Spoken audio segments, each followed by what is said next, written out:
भगवद्गीता शाश्वत यशाचा राजमार्ग या विषयावर मी आपल्या समोर एक पात्री सादरीकरण करणार आहे.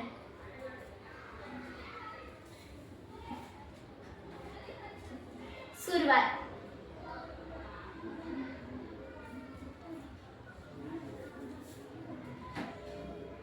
सगळीकडे ना आज एकच प्रश्न आहे, यश म्हणजे नेमकं काय?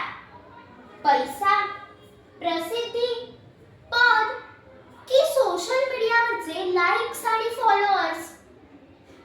मीही या प्रश्नांच्या गर्दीतच आहे. मला वाटतं ना, कुरुक्षेत्र आजही आहे, फक्त रणांगण बदलले. म्हणजे बघा ना, आजच्या रणांगणात धनुष्य नाहीये, तलवारही नाहीये, पण आजच्या रणांगणात आहेत स्पर्धा, अपेक्षा, अपयशाची भीती आणि यशाची असह्य ओढ. मी मुलगी हो, माझे युद्ध वेगळेच असणार. पण प्रश्न तोच आहे, मी योग्य मार्गावर चालते का? कधी कधी वाटतं ना, खूप खूप प्रसिद्ध व्हावं, खूप जास्त स्वतःला सिद्ध करून दाखवावं, खूप यश मिळवावं. पण मग मन कुठेतरी विचारतं, हे यश नक्की तुझं आहे का? अशाच अनेक प्रश्नांनी हजारो वर्षांपूर्वी कुरुक्षेत्राच्या रणांगणावर एक योद्धा ग्रासलेला उभा होता, अर्जुन. तोही माझ्यासारखाच गोंधळलेला, कर्तव्य आणि भावना यांच्या विळख्यात अडकलेला. पण तेव्हाच श्रीकृष्ण त्याला म्हणतात, कर्मणेवाधिकारस्ते मा फलेषु कदाचन. किती साधं सोपं वाक्य, पण अर्थ किती खोल. कर्म कर, पण फळाच्या आसक्तीत पडू नकोस. गीता असं नाही म्हणत की तू यश मिळवू नकोस, पण गीता सांगते यशाची आसक्ती तुझा मार्ग अडवू नये. मला सांगा, आज आपले दुःख काय आहेत? लोक काय म्हणतील याची चिंता, अपयशाची भीती. अहो, परिणाम आपल्या हातात नसतातच, पण प्रयत्न तर आपल्याच हातात असतात ना. आजचा अर्जुन आहे ना, तो रणांगणावर हातात धनुष्य घेऊन उभा नसला ना, तरी तो हातात रेझ्युमे घेऊन उभा आहे. डोळ्यात मोठी स्वप्न, पण मनात मोठी भीती घेऊन उभा आहे. आणि आजची स्त्री, ती तर घर, करिअर, समाज ह्या सगळ्यांचं युद्ध एकटीच लढतीये.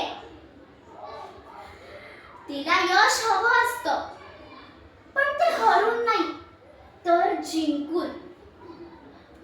आणि इथेच भगवद्गीता आपल्याला मार्ग दाखवते.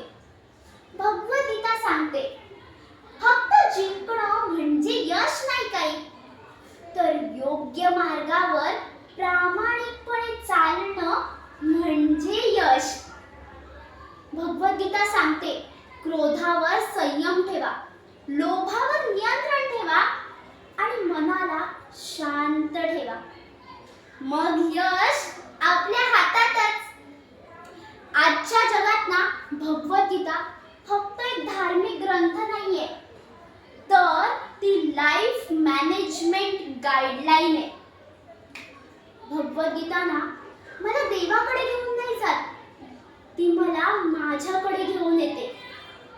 जेव्हा मी हारते, तेव्हा भगवद्गीता मला उभं राहायला शिकवते. जेव्हा मी जिंकते, तेव्हा भगवद्गीता मला नम्र राहायला शिकवते. कारण भगवद्गीतेसाठी यश म्हणजे फक्त टाळ्या नाहीयेत, तर यश म्हणजे आहे मनातली शांतता. भगवद्गीता ना फक्त आपल्याला यश मिळवून देत नाही, तर माणसाला माणूस म्हणून घडवते.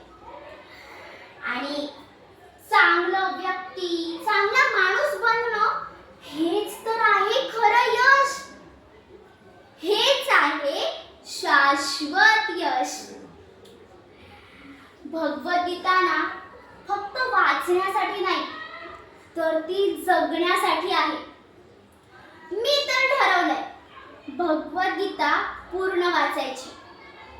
मी ठामपणे सांगू शकते भगवद्गीता हाच आहे शाश्वत यशाचा राजमार्ग.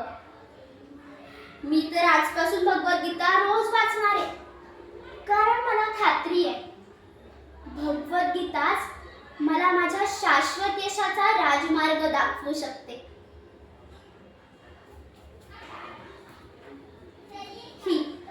ही भगवद्गीताच मला माझ्या शाश्वत यशाचा राजमार्ग दाखवू शकते. हरे कृष्ण. धन्यवाद.